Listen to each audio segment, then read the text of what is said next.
All right, to optimize something is to find the ideal maximum or minimum depending on what would idealize the situation. Okay, what would be the object of the situation. The hardest part of this is going to be the geometry. The calculus is not going to be hard. To find a max or min, the calculus just says take the derivative and set it equal to 0. So to find a max or min, maxes or mins come from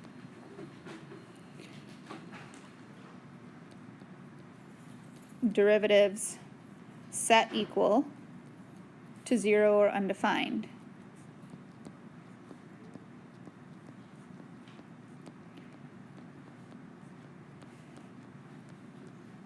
That's the easy part. The hard part is coming up with an equation to start with. That's the hard part. So the geometry and the algebra will be the toughest part.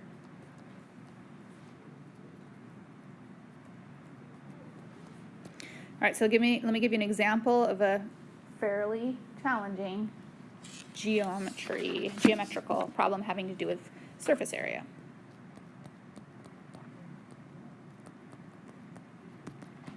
So a lot of it has to do with design.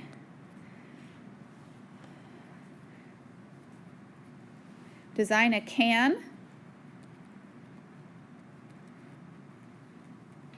that holds 1 liter, which is 1,000 milliliters, which is also 1,000 cubic centimeters. So those units are all equivalent. 1 liter is 1,000 milliliters or 1,000 cubic centimeters. Okay, it has to hold that with a minimum surface area.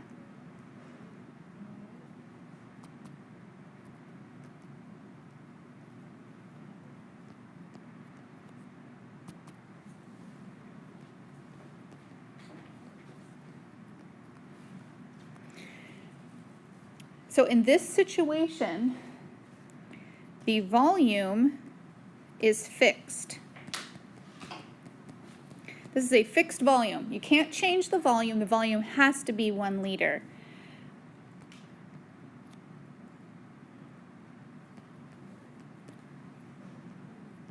The surface area is what could vary. You have a fixed volume. You have a varied surface area. And so that's going to be the geometry that helps us get started. The fixed volume is that a can shaped like this. Okay, so like a can of paint or a can of soup or something like that. Pringles can of tennis balls. Okay, a can has to have a fixed volume, but it has a changing surface area.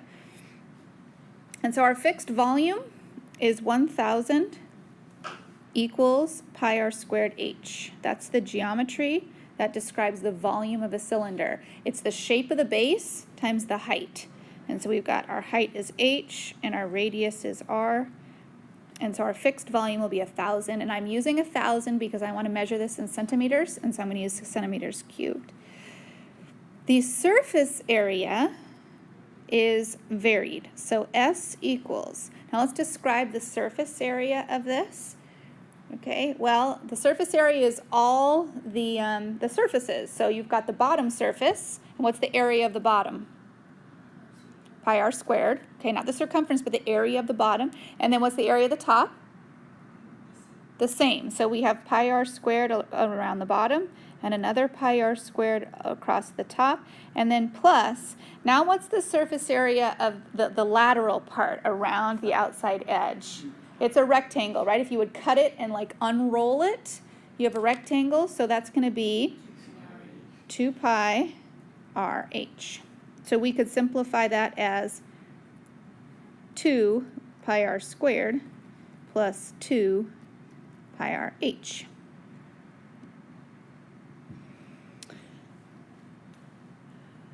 Now our calculus is going to be, we need to take the derivative of one of these. Which one of these will we be taking the derivative of? The volume or the surface area? Which one are we trying to minimize? Surface area. So I want to take the derivative of the surface area. But the surface area right now has two variables. It has r's and h's. And so it will help me out quite a bit if I could simplify my surface area equation using the fixed volume. So which variable is easier to get alone in the fixed volume? H, I would agree. And so what would you say H is, Aubrey? Okay, H is 1,000 over pi r squared. So we're going to substitute that into the H of my surface area. So my surface area will become 2 pi r squared plus 2 pi r times 1,000 over pi r squared. And I can simplify that. So my surface area now is 2,000 pi, no, the pi's reduce, 2,000 over, right, so the pi's reduce, the r's reduce, what am I left with in the denominator? Just an r. So now I'm ready to minimize, because now I have a simpler surface area equation. So now we're going to minimize by finding s prime. So the derivative of 2 pi r squared is 4 pi r. And the derivative of 2,000 divided by r is negative 2,000 divided by r squared. And we're going to set that equal to 0 so that we can solve. So by setting it equal to 0, we'll be looking for critical points of the surface area. So I'm going to move the 2,000 r squared to the other side, and I'll have 4 pi r over 1, so I can cross multiply. So 2,000 is 4 pi r cubed. So r cubed is 2,000 divided by 4 pi, which is reducible. And so r cubed, or r, will be the cubed root of 500 over pi. So if you are designing this can, you need to set your settings so that the can is designed to have a radius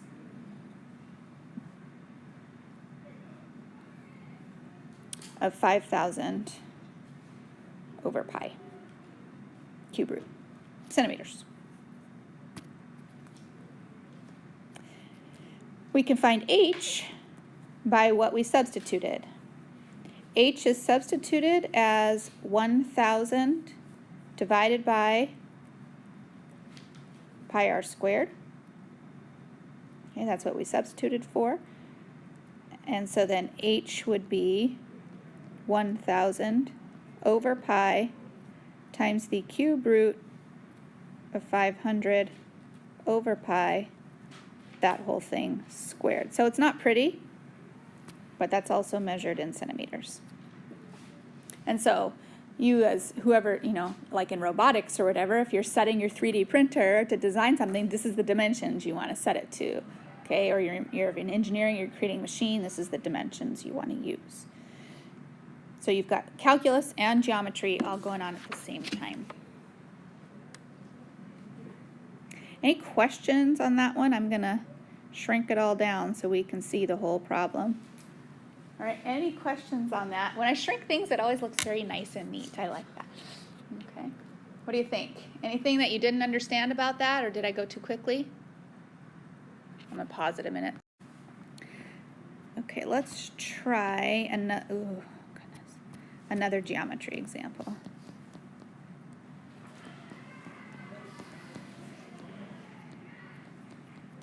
All right, maximize the area of a rectangle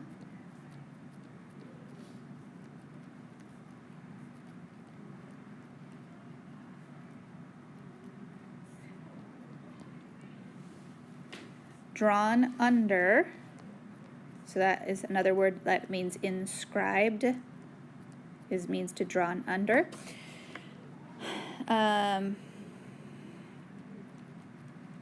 F of x equals sine of x on 0 to pi.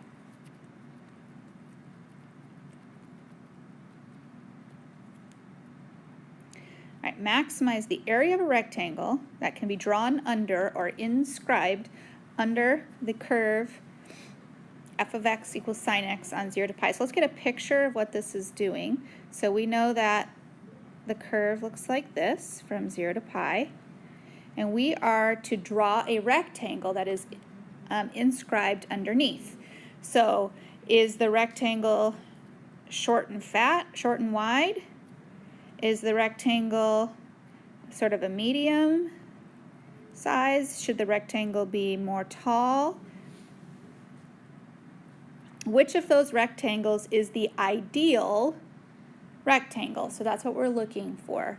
Okay, which of the rectangles is the ideal rectangle? So we need an ideal base. We need an ideal height so that we can find an ideal area. Or optimum is another word. The optimum base, the optimum height, the optimum area.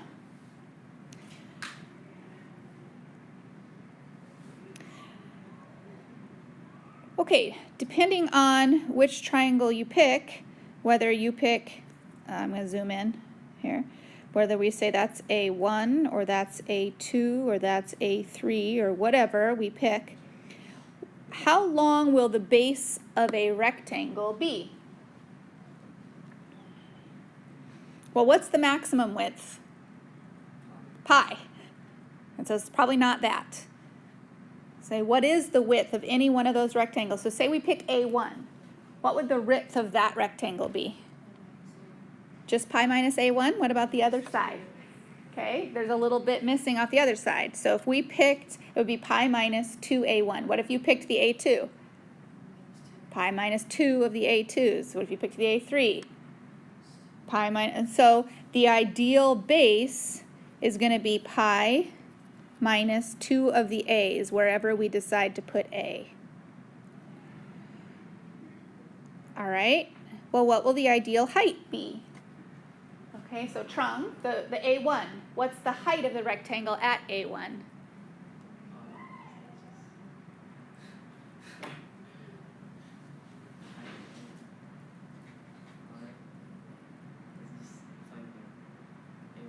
Okay, into where? Yeah, so it would be sine of A1. What would the height be at A2? Sine of A2, and the height at A3 would be sine of A3. So at our ideal, it's going to be sine of A, which means our ideal area is base times height. So our ideal area is pi minus 2A times the sine of A. And so our area, if I distribute, I'll have pi sine A minus 2A sine A. And I want to maximize that equation. So that's the geometry. Now comes the calculus. And we want to maximize and find the critical points for A prime. So we find the derivative of pi sine A minus 2A sine A. So the derivative of pi sine A is pi cos A. How do I do the derivative of 2A sine A? Product rule, good job. So the product rule says minus 2A cos A plus 2 sine A. And then if I distribute, my A prime becomes pi cos A minus 2A cos A minus 2 sine A. And what am I supposed to set that equal to? 0.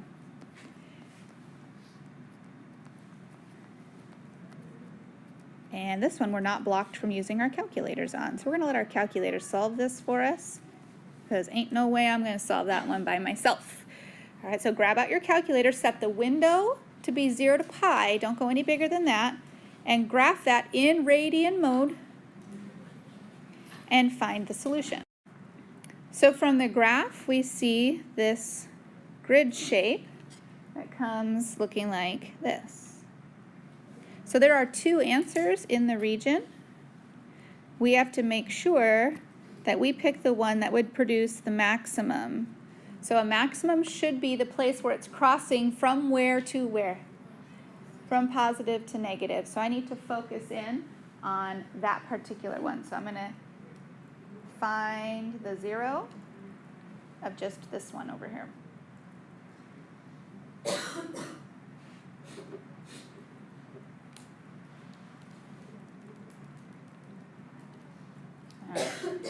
And so that looks like it's coming out to be 0.710.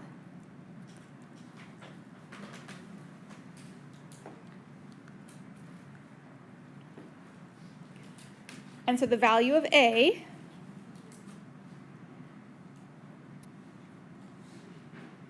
is 0.710. So that equals to A. Now that's not actually the value of the base. That is just the position of A. So then we still have to finish answering the question of what the ideal optimum base is and what the ideal optimum height is. And so the ideal base was pi minus 2a, so we want to plug that in. And the ideal height was the sine of a, so we want to have pi minus 2 times 0.710 and sine of 0.710. So I want to show you the best and most accurate way to do that on your calculators. Okay. Since this was the actual last thing I did, you okay, Tom? Okay. All right, we're going to call that A. So I'm going to quit out of here, and I'm going to use the store feature. Store is the button right above 0. I'm going to hit store, and I'm going to use the alpha feature to store it in letter A. So that is what I'm calling as letter A. So now I've preserved all the accuracy. I haven't rounded, but I've got all the accurate digits. And so my base is going to be pi minus 2 alpha A. Like you can literally, now that you've assigned it into A, let the calculator tell you what that value is. So my ideal base, after doing pi minus 2 times 0.710, I've got 1.721. And then I can do sine, whoops, not sine inverse, sine of alpha A, and that will be 0.652. I can also do the ideal volume, which is the two of those things multiplied together. So I can do pi minus 2 alpha A, alpha A, times sine of alpha A, and I can just have the calculator, since I've stored A, and it will tell me that the ideal volume works out to be exactly 1.122. So it's just a lot more accurate if you store that value in an alpha, and then you won't lose any accuracy.